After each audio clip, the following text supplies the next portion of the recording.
Mga kapaglaom, aniya ang programang maghahatag kanin o kadasi, paglaom, gikan sa balaang kasunlan. Pamalandin sa buntag, matag adlaw, alas 5:15 hangtod sa alas 5:45. Dinhi lamang sa imong Hope Radio. O karon, aniya ang imong kapaglaom.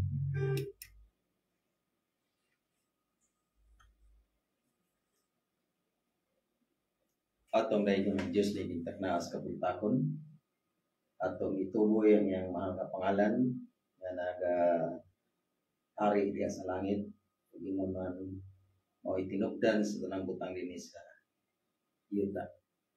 Maayong buntag Toledo, maayong buntag Pilipinas, ug maayong buntag tibuok kalibutan. Ani ano sa kita karon ining buntag ang mga kapaglaom.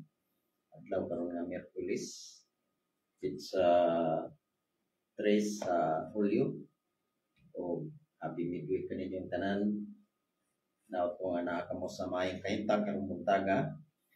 Samtang magahimo kita karon ining atong pagtuon pinaagi sa pagpamalandong sa kapuntagon.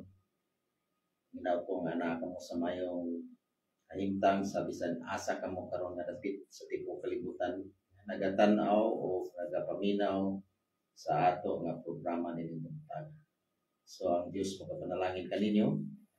So akong hawhag o i-greet ang tanan nga mga naminaw o nagtanaw karong adlaw, panibaya ang ilang mga kahintang, ang ilang kinabuhi. O ako sab nga sangpiton o ako sab nga panibaya sa tanan nga mga kaigsunan nato dinhi sa distrito sa Western Cebu South nga gipanguluhan ni Pastor Efren Ortiga gikan sa Iglesia sa Aluginsan nga gipanguluhan ni Brother Edgar Jersoa, kauban sa mga membro o mga sa pamilya. Maayong buntag kaninyo diya. Maayong nansab diya sa Iglesia sa Utay nga gidumala sa mga sa elder na to, si Brother Ninian, kauban sa uban ng mga elders o kauban sa tanang membro diya. Maayong buntag kaninyong tanan diya sa Luginsan, maayong buntag diya sa Pinaungahan o si Ma'am Ruby, kauban sa mga Miralles family, uban pa mga elders. Maayong buntag kaninyong tanan diya. Maayong buntag usab sa ato nga mga kaigsunan diya sa Lamang nga panguluhan ni Sister Luz ang atong iglesia diya sa Lamang. Maayong buntag usab diya sa po si Brother Roel Cabante, mga Villasorda family, uban pa mga elders. Anata kamo sa maayong panglawas diya karong adlaw o ang Dios magapadalangin. Ang mansab sa ato nga mga kaigsunan o mga membro nato diya sa Sagay, Brother Ronnie Mendez, kauban sa iyang pamilya, Sister Rod, o ban pa nga elders diya nga nagadumala sa mga iglesia. Maayong buntag. Ingon sa atong kaigsunan diha sa Mohon, mga elders nato diha o mga membro may buntag usab nga ibaya diha sa Pandakan, Brother Igay Joseph o uban sa mga membro diha sa mao nga iglesia. Ingon man sab diha sa Banban ako sab nga gi-greet Brother Karen Carbillo kauban siya pamilya o ingon man sa tanan usab nga mga membro nato sa iglesia.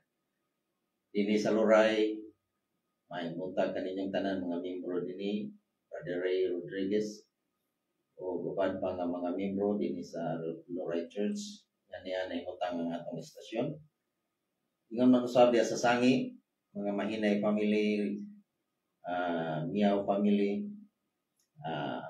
Tagalogon family, Brother June Tagalogon o ingon man si Brother Gerson, si mga Alifoyo family uban pa nga nga mga membro diha sa Sangi may buntag kaninyong tanan dito sa ibabaw nga dapit sa atong iglesia das Cantabaco may buntag mga si Brother Pretos o di naman si Brother Roy Barolo may buntag kaninyong tanan diha mga kapaglaom o ingon man diha sa Lutupan Brother Carding Carbillo o ingon man usab ang atong mga membro Sister Gloria o Brother Lady uban pa nga atong mga membro diha o mga elders may buntag labi na dito sa Kasoy may buntag Brother Sir Kirk kauban siyang pamilya ingon man sa mga membro nato diha dapita may buntag di sa nagto kalimtan ang mga membro nato sa Dumlog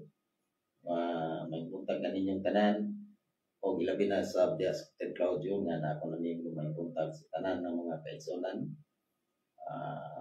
mga Nadila family Biliana, Rubeda, Rosalita family tanan nga mga kaigsunan diha sa Ted Claudio may buntag. Isa na to kalimtan ang atong mga kaigsunan mga kapuglaom sa norte nga bahin sa Western Cebu ikan sa iglesia sa Taboylan padulong nga rin sa katapusan nga distrito nila sa Balamban.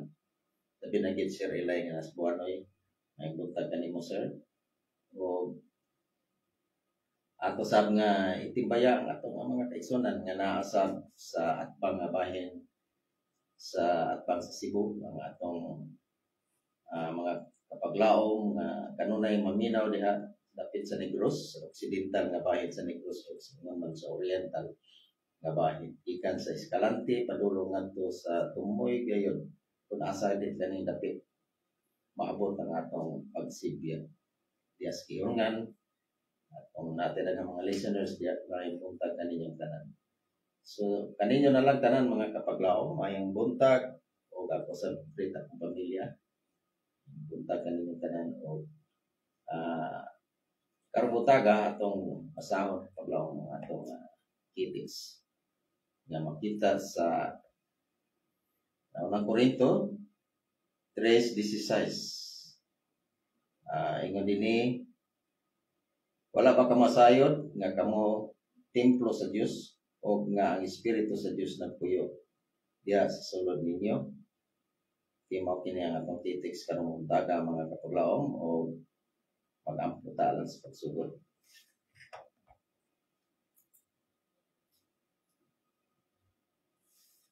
Daw Diyos samahan nga balaan magkagagawon sa tanan among dayeg imaya namo ang imong mahal ngalan o among gisalig diha sa imong presensya ang imong gahom nga among kinahanglan karong takna. Panalangin kami amahan sa tanang bato. Ang dugang among mga kasing-kasing. Tukha kami sa gahom sa Espiritu Santo nga may magpamalandong sa tanang butang nga among pagkatunan karong takna. O ginaot nga kini mahimong gahom sa among kinabuhi. Tabangi ang matag-usana na nakakaroon ng minaw nagtanaw. Aming tanan ang isalig na iskalan gahom ni Jesus nga among manulos. Amen.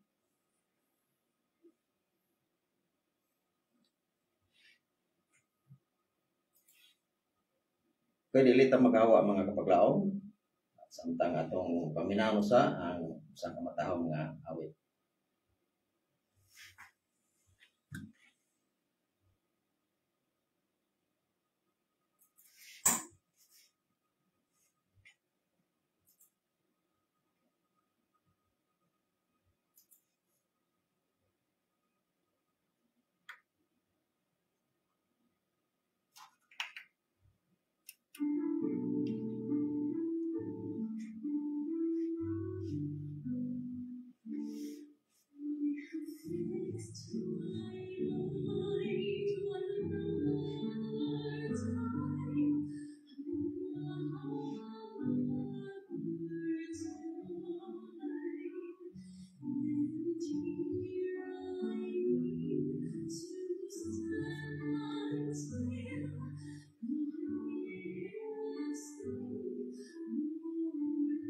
Dili ta kakuha og mga viewers sa ato pa sa wala dire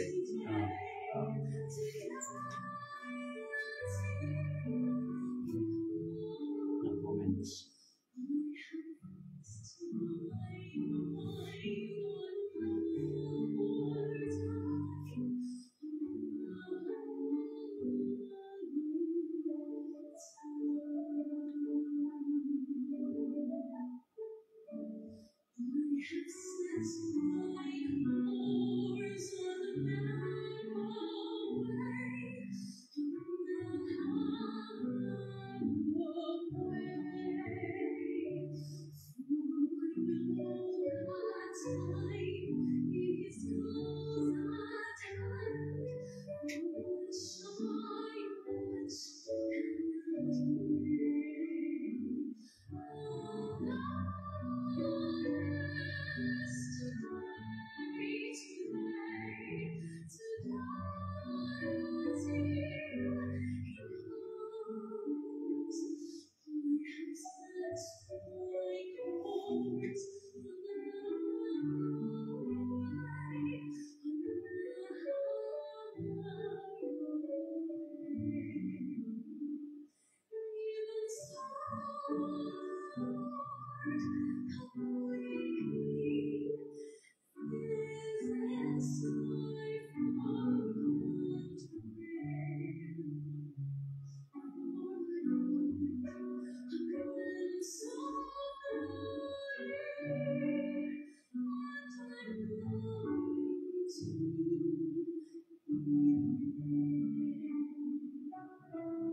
Kay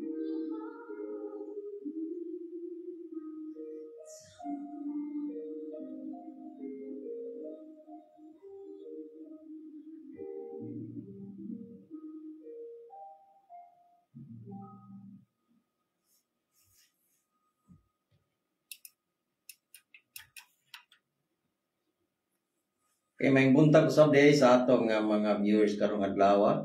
Aniya dinhi si Devin Alihenio. May buntag o kaniya po si Dilias si Kuya. May buntag kanimo kapaglaom. Aniya po si Debut Abayon Domin. Kay kaninyong tanan mga kapaglaom nga nakaroon sa naglantaw sa atong programa. Daghang salamat sa inyong pagsuporta, pinagis inyong pagtanaw ug paminaw. Ako sa ding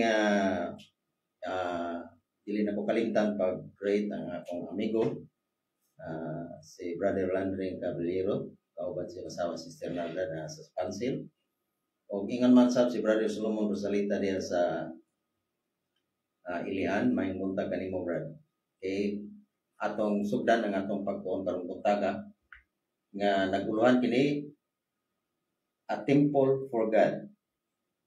Nga sa sinigwano naging ni usa ka templo alang sa Dios. So sumala sa atong nabasa gani nga mga kapaglaom sa atong ethics nga nagkanayon akong usbon pagbasa ingon dinhi wala pa kamo masayod nga kamo templo sa Dios o nga ang espiritu sa Dios nagpuyo diha sa sulod ninyo. Kini nga passage sa Biblia mga kapaglaom tugan kini nga ang Dios o ang atong kaugalingon, ang atong lawas gihimo nga usa ka templo sa Dios. So naibalota nga ang templo mao'y sumala sa diya sa Exodo na si Moises gipahimo sa Dios o templo, sanctuaryo aron nga ang Dios makikauban kanila, aron ang Dios anaa magapuyo sulod sa templo. So moapod ni ang ato karon nga tun-an mga kapaglaom nganong nga nag-ingon ang Biblia nga kita mao ang templo sa Dios. So kung mao kana nga kita mao ang templo sa Dios, nahimo kitang templo sa Dios, dili lang templo nga sa ka-building, dili kini atong lawas gihimo nga templo o puluyanan sa Espiritu Santo. Atong masayran o atong susihon karon kung unsay maayo nga kahintang sa atong panglawas, atong kaugalingon aron nga mahimo kitang putli o mahimo puyanan sa Espiritu Santo, puyanan sa Dios. O naingon na wala pa kamo masayod nga kamo templo sa Dios. O nga ang Espiritu Santo, ang Espiritu sa Dios nagpuyo diha sulod ninyo. So atong bag-apat mga kapaglaom nini usa ka basahon nga isulat ni Mrs. White ang atong libro sa tuig nga naguluhan sa langit nung mga dapit. Mato pa dinhi sa iyang sinulat ingon niya gikan sa walay katapusang mga katuigan mao'y katuyoan sa Dios nga ang matag binuhat gikan sa mahayag nga balaan nga sirapin ngadto sa tao kinahanglan mahimo nga usa ka templo aron puy-an sa magbubuhat. Mao ni ang pamahayag ni Mrs. White mga kapaglaom nga dili lang kita kundi hasta ang mga manulunda sa langit ani gitawag dinhi mahayag ug balaan nga sirapin. Ngani usab kanato ng mga tao kinahanglan nga mahimong usa ka templo aron puy-an sa magbubuhat. Pero tungod sa sala ang tawhanong kaliwat mihunong sa pagkahimong templo alang sa Dios. So naguba ang imahen sa tao mga kapaglaom nga binuhat ang tao gikan sa dagway sa Dios, gikan sa paglalang mga kapaglaom. Naguba kini tungod sa sala.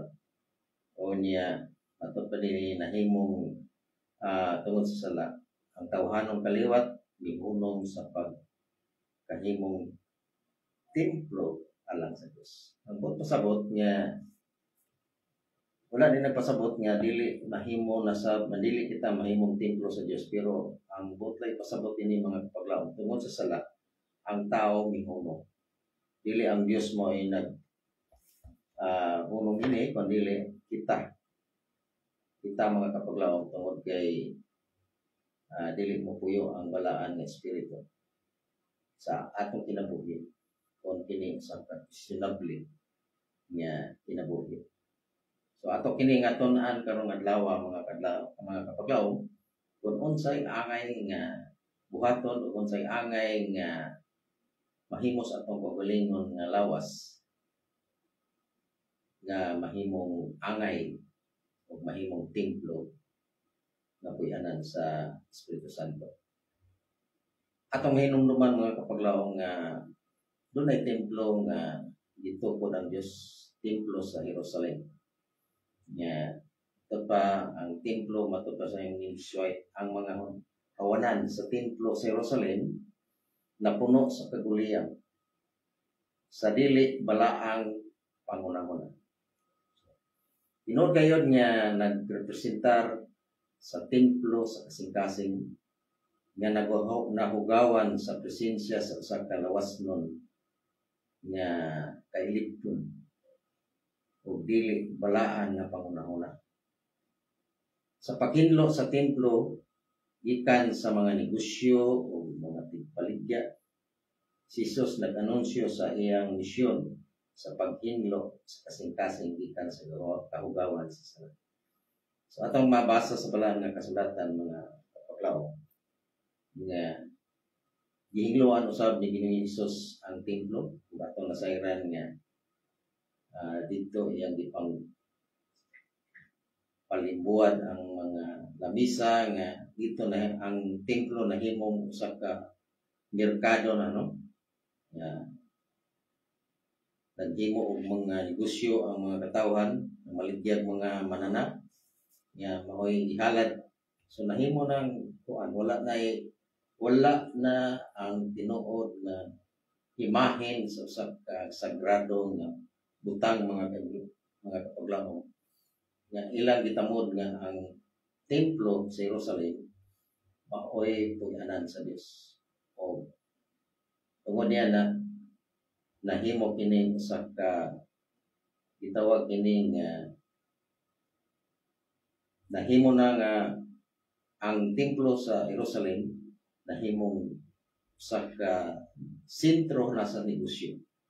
Mao na nga si Jesus naghimo kini usa ka paningnan. Si Jesus nag-anunsyo sa iyang misyon sa paghinlo sa kasing-kasing gikan sa kahugawan sa sala. So usaman kita ka templo mga kapaglaom sama sa gibuhat ni Jesus. Iyang hingloan ang templo sa Jerusalem.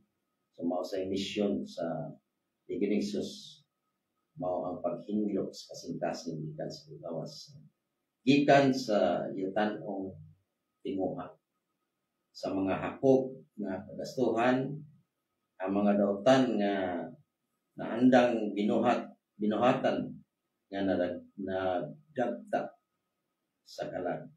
So ang atong kinabuhi mga kaigsunan mga kapaglaom din sa yuta dili na usahay mahimong puyanan sa Espiritu Santo tungod kay napuno kini sa ato ng mga tawhanong mga tinguha, no? Atong mga hinakog nga mga kinaiya. Ito pa din nga mao'y nagdaot sa atong kaugalingon nga kalag. Si Kristo lamang ang makahinglo sa templo sa kalag. So ato kining hinumduman mga kapaglaom nga ang ingon ang Diyos, ang ingon si Jesus nga siya lamang ang makahinglo sa templo sa kalag. Kung iyang nahimo ang paghinglo sa templo sa Jerusalem, walay katarungan mga kapaglaom nga ang ato usab nga ugalingon nga ingon nga templo sa Dios dili kini mahingloan. Ato lamang isalig kaniya nga mao'y magahinglo din. Ang iyang presensya mo hinlo og mabalaan sa kalag aron nga kini mahimo nga usa ka balaan nga templo ngadto sa Ginoo o o aron mahimong puyanan sa Dios pinagi sa Espiritu. Mao kini ang atong mabasa mga kapaglaom diha sa kung na may Biblia sa inyong panimalay. Palihog ko pagbasa diha sa Efesio 2:22. Mao kini ang ipasabot niini nga ang atong kalag mabalaan ug mahimo kini usa ka balaan nga templo ngadto sa Dios. Aron nga mahimong puloy-anan sa Dios pinagi sa Espiritu. So atong hinumduman mga kapaglaom, di nato kalimtan kining maong mga pagpahinumdum kanato ining mga butaga sa atong pagpamulandong. Ato pa na nagpadayon ang atong pagtuon mga kapaglaom. Dinhi ang atong mga lawas maoy pinalit nga katigayunan ni Kristo. O wala kitay katungod sa pagbuhat sigon sa atong gusto. So mao gini ang ato unta nga tinguha mga kapaglaom nga sa atong kaugalingon wala kitay katungod ngano man tungod kay pinalit kita ni Kristo.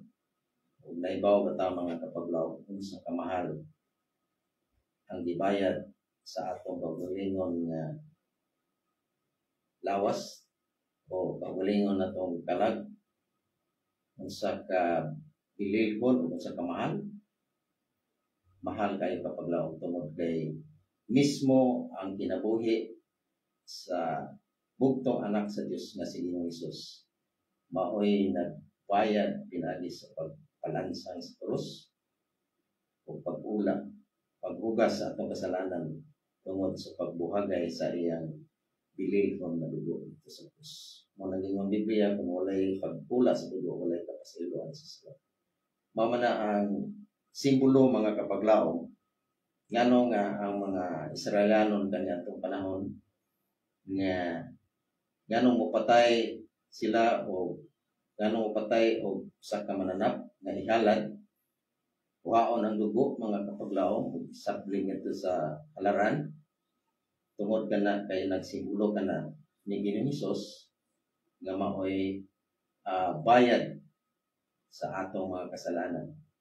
So mao kana ang akong gipasabot niining takna ang mga kapaglaom nga gipalit na kita nga usa ka katigayunan ni Kristo. So atong hinumduman mga kapaglaom usa ka bililhon ang atong kinabuhi nga pinalit gikan sa dugo ni Ginoong Hesus. Ingon dinhi nga mao kini ang gihimo sa tao. Gihimo niya ang iyang lawas ingon nga ang mga balaod nini walay silot. Pinaagi sa nahiwi nga mga gana sa mga organo o mga gahom nini nangaluya. Nasakit o nainutil. Ngano man mga kapaglaom tungod kay ang tao nga nabuhat gikan sa dagway sa Dios nausab naman mga kapaglaom tungod sa sala. Nahimo na tang inutil mga kapaglaom nangaluya. Mao ni ang atong kahimtang ingon nga tao mis kalibutan mga kapaglaom nga nahulog sa kasalanan kalibutan. Apan pinaagi kang Ginoong Hesus nga mao nagpalit kanato gikan sa iyang dugo nga buhagay dito sa cross mga kapaglaom mo naghugas o nagpasaylo sa atong mga kasalanan.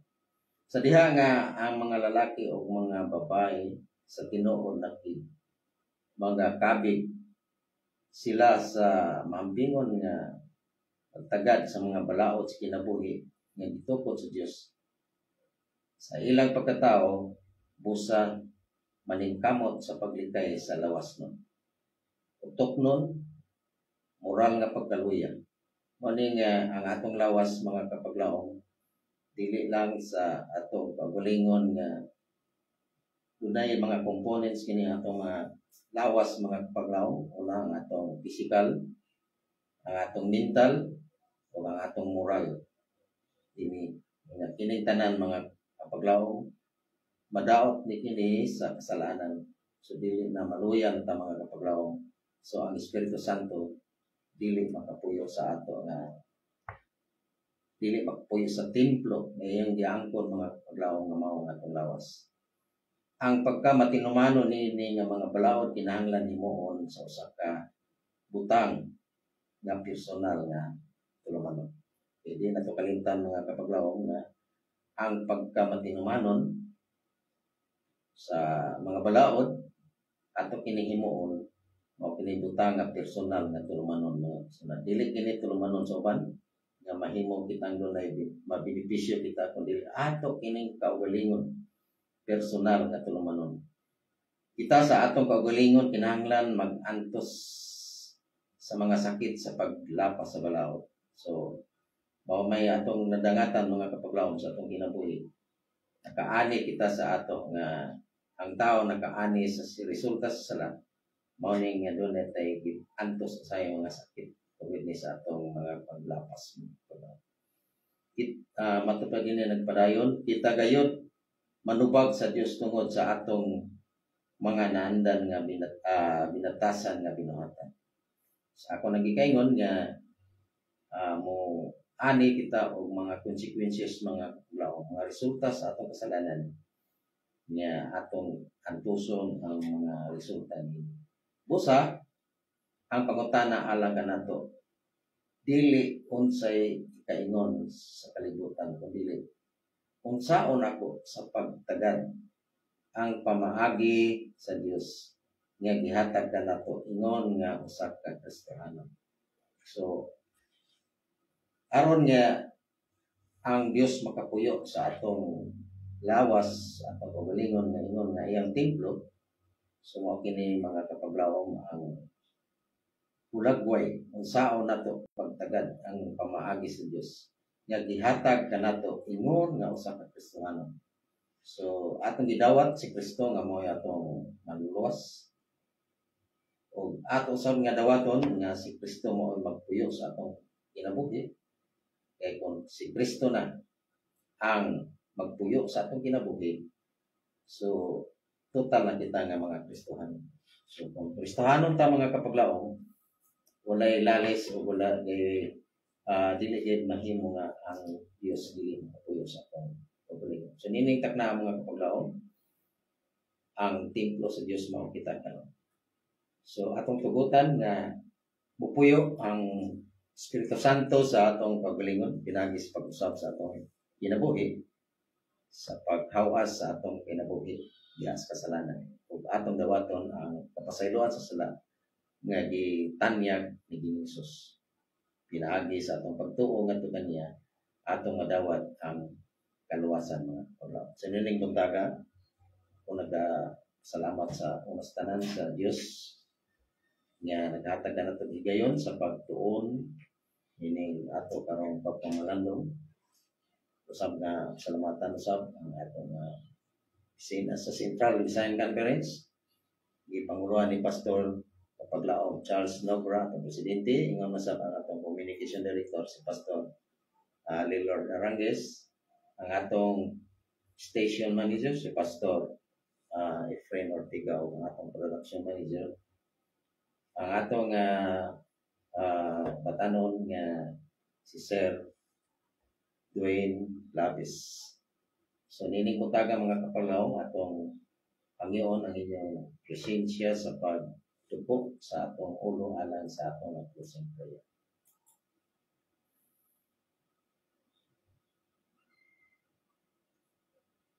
Kining buntaga amahan aniya kami nagaduol sa imo trono o nagpasalamat sa kabuntagon. Salamat kami sa pagkatapos namo sa among sa programa nga imong gitugyan nga kanamo. Kung inaw kami nga kasinati kami sa kahayahay kalipay karong adlaw ulo sa paglaom ug inyong proteksyon sa katag oras sa among tagsa kang mga kinabuhi samtang kami magahimo sa among mga obligasyon.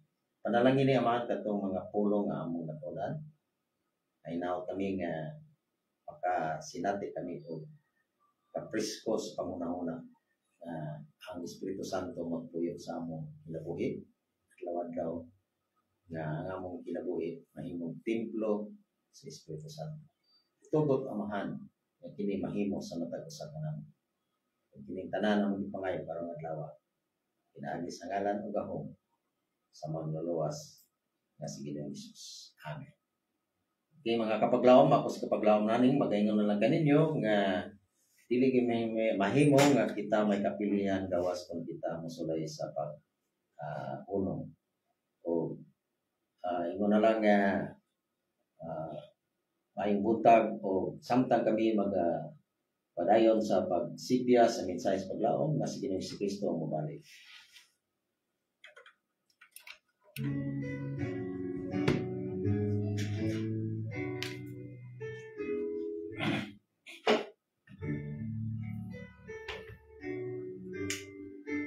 Mga kapaglaom, inunalingan ang pamanan sa buntag, hindi lamang sa inyong